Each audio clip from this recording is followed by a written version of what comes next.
媽咪，今晚我哋食咩啊？今晚咧，我煮個咧我好耐冇煮過嘅餸，就係缽仔焗魚腸。首先處理咗啲魚腸先，喺呢個位剪開去，然後攞一碗醋洗一洗佢，跟住過清水。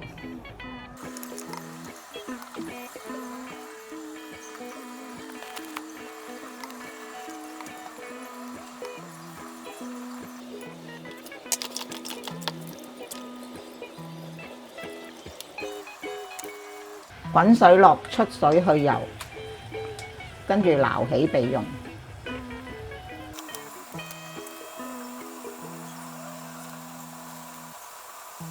蛋4隻，芫茜、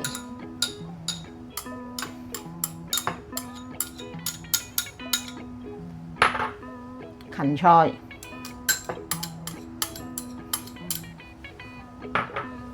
葱、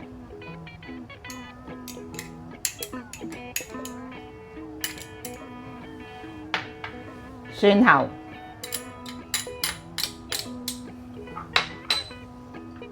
果皮，份量由你喜好，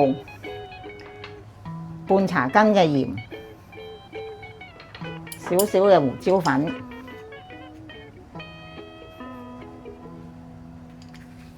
撈勻佢。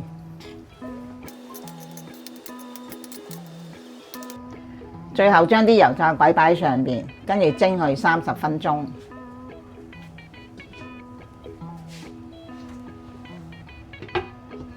Many minutes later， 蒸完之後擺入焗爐，焗到佢金黃色。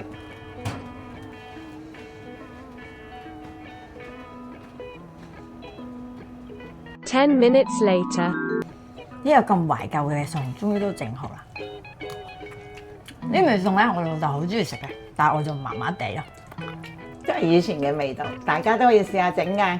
咁如果大家中意我哋 YouTube channel 嘅話咧，記得訂閱啦，撳呢個鐘仔啦，大家留意我哋嘅新片啦。